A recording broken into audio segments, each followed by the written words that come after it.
C'est parti, enfin j'espère que c'est parti comme d'habitude. Je laisse quelques secondes le temps au réseau de s'installer, enfin à la communication de se mettre en place.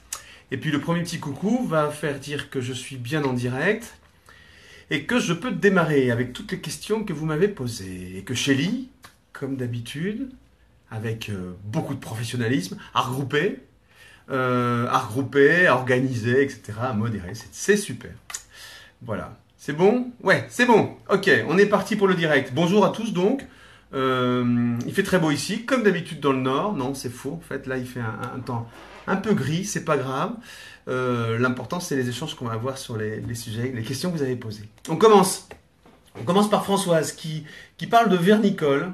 Et qui, d'après ta question, Françoise, par hasard, t'es tombé sur le vernicole et tu te demandes à quoi ça sert. Coucou, ça y est, c'est parti. À quoi ça sert à part du collage de serviettes? Le vernicole, par définition, c'est un produit qui sert à la fois de colle et de vernis. Il est fin, effectivement, on l'a connu beaucoup pour le collage de serviettes, mais ça sert... en fait, c'est un peu de cette manière que j'utilise, moi, salut tout le monde, le liant acrylique, le binder, le bindex. Je m'en sers aussi un peu en vernicole, c'est-à-dire je m'en sers en dessous comme colle et au-dessus comme vernis. Ça a les deux propriétés, ça a un fort pouvoir adhérent, et puis ça a un pouvoir protecteur aussi, et ça a un pouvoir glacificateur, vernificateur, vernifiant, je sais pas comment on dit, vernissant, voilà, vernissant, avec une belle finition satinée. Donc voilà, alors après il y a plein de marques, il y a plein de trucs, etc. Moi je connais celui de Cléopâtre, et celui de, comment ça s'appelle, Decopatch aussi, voilà, j'ai aussi beaucoup, on a vendu beaucoup à l'époque, quand ça marchait bien, Decopatch, et c'est des vernicoles, donc c'est comme, encore une fois, le bandex, c'est plus fin, c'est plus fin, et ça permet de coller et de maroufler des choses plus fines. Alors qu'avec le bandex, on peut aller dans l'épaisseur, dans la matière, dans la texture. Avec le vernicole, je vous conseille de l'utiliser pour des choses très très fines, comme les feuilles de papier serviette, là, comme les serviettes, ou comme...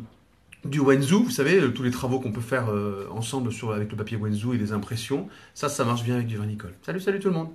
Voilà. J'espère que j'ai bien répondu, Françoise, mais n'hésite pas à compléter si tu veux.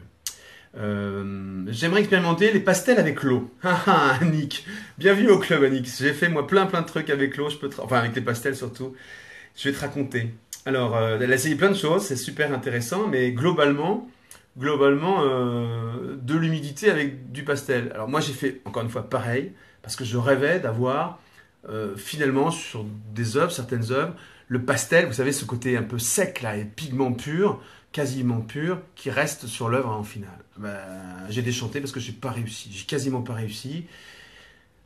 L'explication, enfin la finalité du truc, c'est que pour que le pigment il reste fixé sur le support, sur du papier ou une toile, il faut qu'il y ait un liant, quelque chose qui le colle. Et la flotte, c'est pas ça. La flotte, ça va te mouiller tes pastels ou tes pigments, mais une fois que l'eau s'évapore, une fois que l'eau est évaporée, c'est tout. On redevient dans le milieu sec du pigment et il n'y a rien qui le fait adhérer. Alors sauf si bien sûr tu fais ça sur un support de type papier, il va y avoir une absorption quand même de l'eau qui va se teinter, qui va rentrer, voilà. Mais le pigment en lui-même, il ne va pas se dissoudre de cette manière-là. Et ça ne tient pas. Alors, même tout ce que tu proposes, c'est vrai que c'est intéressant par contre à travailler au moment où tu le travailles. Mais en fait, on n'a jamais réussi à faire de la peinture, quelle que soit la peinture à l'eau, acrylique, gouache, etc. Rien qu'avec de l'eau, de la flotte et du pigment, il faut toujours ajouter un liant, quelque chose qui fige, qui fixe l'ensemble. Que ce soit, encore une fois, dans l'aquarelle, la gouache, l'acrylique ou l'huile, c'est toujours, et les encres, toujours du pigment avec un liant, mais l'eau ne suffit pas. Même dans une encre, l'eau n'est pas pure. Il y a de la gomme arabique, il y a des liants, il y a différentes choses qui interviennent, ou de l'alcool, enfin il y a plein de trucs qui interviennent pour que le pigment se fixe. Je suis désolé, Annick, mais moi aussi, j'ai testé plein de trucs. Je suis super content de mes travaux, et puis le lendemain, quand c'est sec, c'est fichu, quoi. C'est mort, le pigment est là, il est en liberté, et il n'est pas fixé. Emmanuel, qu'est-ce qu'elle nous dit, Emmanuel? Elle est en train de faire une toile à l'huile et elle veut savoir si elle peut utiliser de la pastel fine sur une peinture une fois la couche de surface sèche pour faire des estompes. Alors, pastel fine, Emmanuel, il y a deux façons d'interpréter ce que tu veux dire. Il y a deux types de pastels. Il y a les pastels secs ou tendres et puis il y a les pastels gras avec un liant de type cireux. Moi, j'ai aussi pas mal utilisé d'ailleurs les pastels senneliers, les pastels cireux sur des toiles, mais sur des toiles acryliques. Parce que l'huile, je répète, l'huile, on ne fait rien sur de l'huile à part de l'huile. On reste toujours comme ça. Tant que l'huile est tellement longue à sécher, qu'il va y avoir de l'aquaplaning, il va y avoir des craquelures, il y a plein de choses qui vont se passer, que tu peux maîtriser, qui peuvent être intéressantes d'exploiter dans une œuvre. Mais si tu fais un truc hyper académique, si tu mets des techniques différentes de l'huile sur de l'huile, il faut t'attendre à de l'aléatoire. Voilà. De la magie, mais si tu t'attends pas à ça, ça peut être des grandes déceptions. Voilà. Alors si la pastel fine, c'est des pastels secs, non. Sur de l'huile, ça ne marchera pas. Il faut un liant, il faut un fixatif, il faut quelque chose. Si c'est du pastel gras, le problème du pastel gras, c'est que ça ressemble à de l'huile, mais c'est pas de l'huile. Il n'y a pas d'huile à l'intérieur, ça ne durcit pas, ça ne cicative pas. Ça va rester tout le temps poisseux, ton pastel. J'ai fait aussi, parce que j'adorais, moi, la force des pastels gras. Donc ce qu'il faut faire, c'est après utiliser des fixatifs spéciaux, mais ça reste toujours un peu poisseux, ça attire la poussière, la pollution et tout, c'est pas magique, quoi. Ce que tu peux faire, c'est utiliser des bâtons d'huile. Il existe, nous avons sur beauxarts.fr, sur mon site, des bâtons d'huile de chez Sennelier, il y a d'autres marques, mais des bâtons d'huile, tu travailles comme du pastel, alors c'est des gros bâtons, hein, tu travailles graphiquement comme du pastel, mais c'est de l'huile, donc ça, c'est compatible avec de l'huile. Voilà Emmanuel, j'espère que ça te suffit au moins pour démarrer. Asman dit, est-ce que je peux peindre sur du vernis sur une toile? Alors, peindre sur du vernis sur une toile, ça dépend de la technique. Enfin, si on est dans l'univers de l'acrylique, on peut toujours tout faire. Si le vernis est ultra brillant, tu vas pas avoir un problème de chimie, mais un problème de surface qui va être pas assez adhérente, et tu vas avoir du mal à peindre de l'acrylique dessus. Mais chimiquement, techniquement, tu prends pas de risque.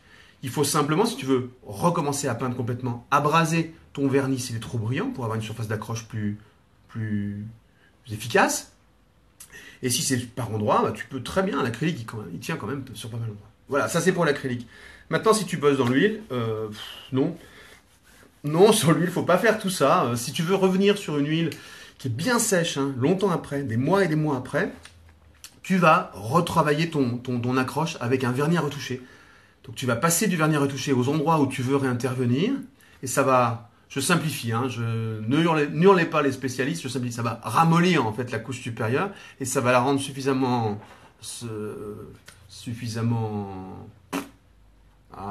accueillante, on va dire, pour que tu puisses repeindre à l'huile dessus. Voilà. Ok? Sinon, non. Sinon, faut pas.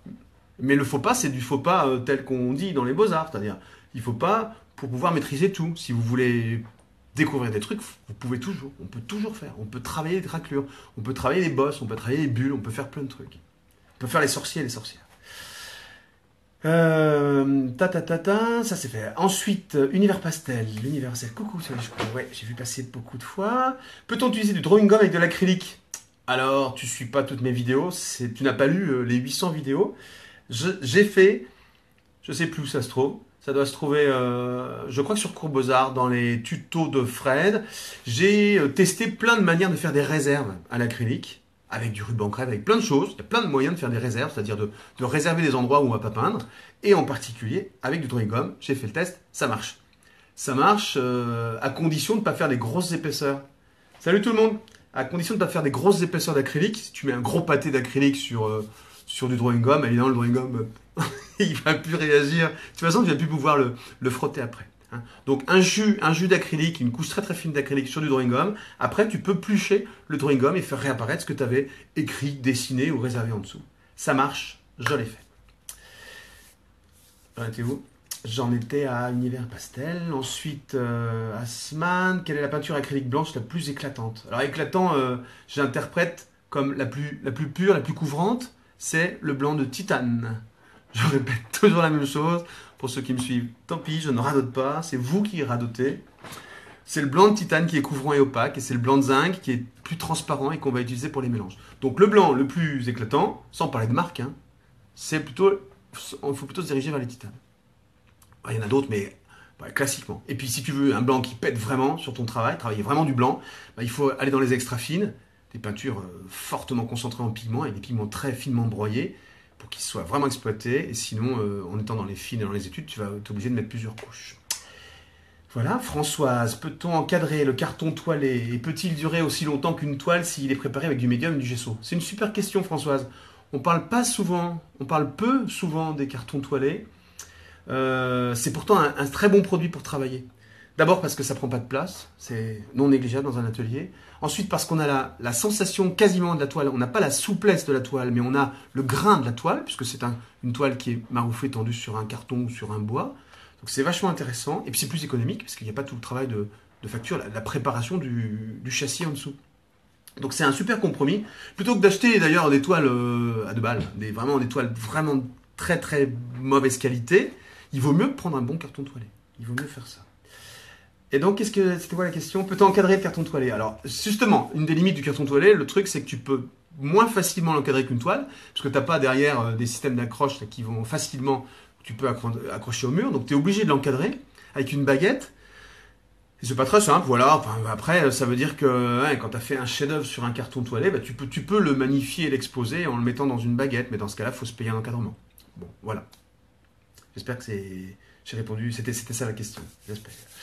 Dans tous les cas, la qualité, enfin voilà, hein, c'est pas parce que c'est un carton toilé que c'est pas de bonne qualité, que ça n'a pas été bien préparé. Les cartons toilés des fabricants français sont de super qualité. Ils sont placés, ils sont bien enduits de gesso, ils sont prêts à travailler. Françoise, re-question de Françoise, ou peut-on peindre à l'acrylique et utiliser des encres en même temps? Alors en même temps, on peut faire plein de trucs, parce qu'on a 2 mains, on peut déjà faire 2 trucs à la fois.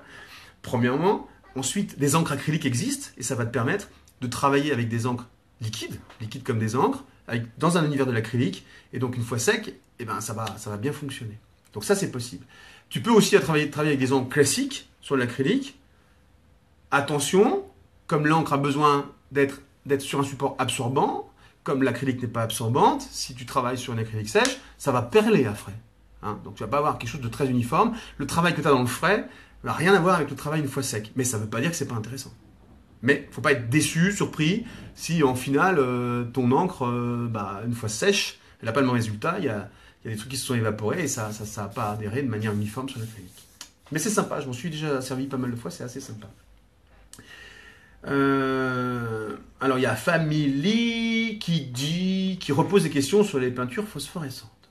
Alors, il y a ce qu'il faut dans le forum. Shelly a posté des questions sur les peintures phosphorescentes et j'y ai répondu. J'ai fait aussi plein de démos sur des peintures et des gels phosphorescents. Vous trouvez ça sur beaux-arts.fr en tapant ça dans la zone de recherche. Je rappelle que donc la phosphorescence, c'est quelque chose qui apparaît après avoir stocké des UV. C'est plutôt invisible, entre guillemets, en plein jour, puisqu'on voit les peintures. C'est plutôt translucide.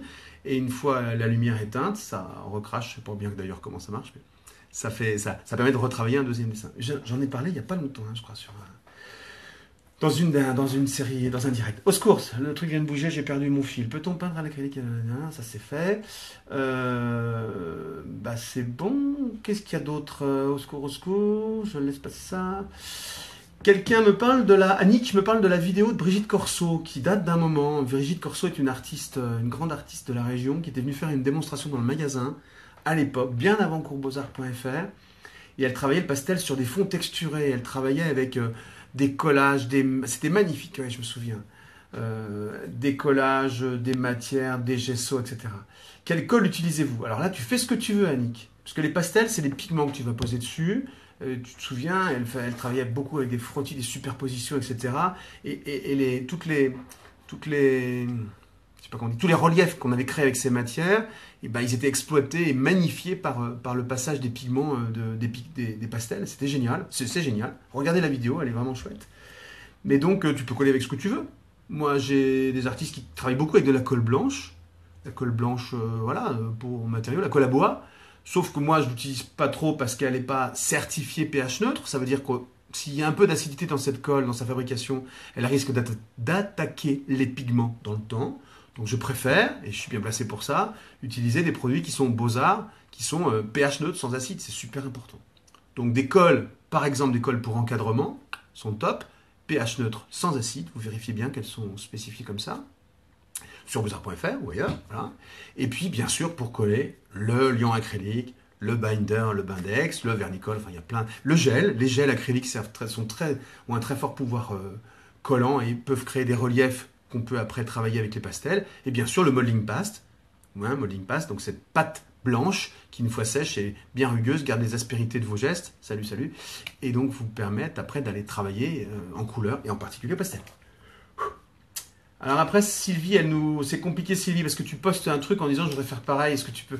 Là, c'est comme si j'étais un expert de faussaire, je sais pas trop faire ça, surtout, enfin, rapidement, c'est pas très très simple comme exercice. Ça ressemble à des angles, ça ressemble à un univers je sais pas, de résine, je sais pas.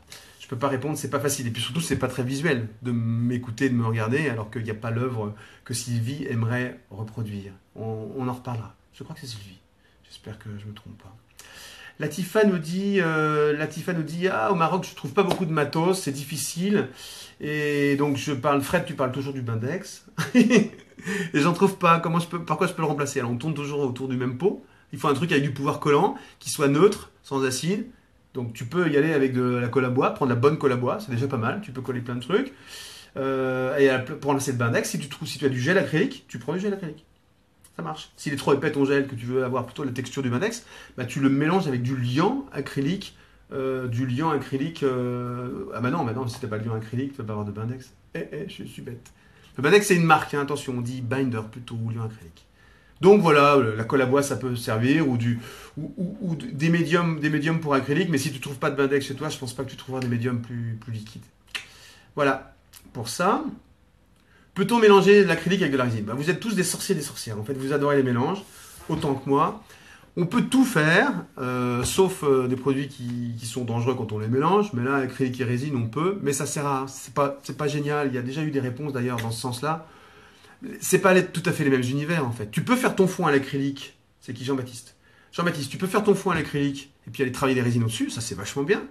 Mais mélanger dans le frais des acryliques plus ou moins opaques, etc., avec ces résines, la résine, elle va plutôt supporter des choses plus fluides, comme des encres ou des résines colorées, des encres, des colorants, et puis les peintures réactives, la peinture céramique, qui est très très opaque, très très laquée et très liquide.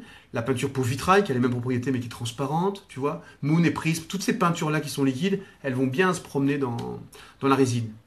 Mais tu peux quand même travailler l'acrylique, enfin chimiquement, tu peux faire ça, il n'y a pas de problème. Voilà, Cécile qui dit, c'est long, non, je sais pas quelle heure il est, vous me dites si c'est trop. Cécile, je commence à dessiner des portraits au crayon de couleur Faber-Castell et en regardant des vidéos là-dessus, j'ai remarqué que par exemple quand on fait l'intérieur de la bouche, il y en a waouh, c'est super long, super compliqué. Et ensuite viennent colorer avec le rose rouge. Donc voilà ma question, comment on sait quelle couleur de base on met pour faire des portraits, les obtenir réalistes entre eux. Alors il y a des bouquins là-dessus et des vidéos, c'est trop long. Dans les conseils de Fred, je peux pas rester sur des conseils de couleurs, c'est trop long, trop compliqué, trop personnel et trop lié à des sujets perso. Je suis désolé, Cécile, je ne peux pas répondre à ça. En plus, voilà, sur Courbozar, on attendait plein de vidéos sur la carnation. C'est compliqué à peindre la carnation. Et tous les artistes ont fait ça. Va voir là-dessus ou trouve des bouquins. C'est long et compliqué à expliquer. Françoise, je n'ai pas révisé, hein, donc j'arrête ça au fur et à mesure. Françoise, elle dit, alors c'est une question sur Courbozar. Françoise dit, j'ai pas vu où les élèves peuvent poster les travaux sur les vidéos de Fred. Pas que les vidéos de Fred, mais les vidéos des artistes. Dans le forum, si j'ai bien compris la question, tu peux poster tes travaux. Il y a tout ce qu'il faut pour que vous postiez par discipline artistique vos travaux et qu'ils soient vus de tout le monde et commentés, etc. C'est prévu dans le forum. Voilà. Bon, il y a des petits bugs dans le forum, mais on va les corriger, vous inquiétez pas, ça va venir. Et puis voilà, c'est tout. Écoutez, c'est à peu près tout. J'espère, j'ai tout défilé. Ça a sauté un moment, j'espère qu'il n'y a pas de nouvelles questions qui se sont intercalées. C'est trop tard. On verra ça la prochaine fois. Merci beaucoup, passez un bon week-end, ça date le truc, mais donc voilà, et maintenant on va, surtout Shelly va poster la vidéo sur YouTube, et puis ensuite la remettre dans le forum avec toutes les questions que vous avez posées pour qu'elles soient là, pour la postérité, pour répondre aux questions que les autres se posent du même genre que les vôtres. Et voilà. Merci beaucoup, à très bientôt pour la prochaine séance. Bon week-end, ciao.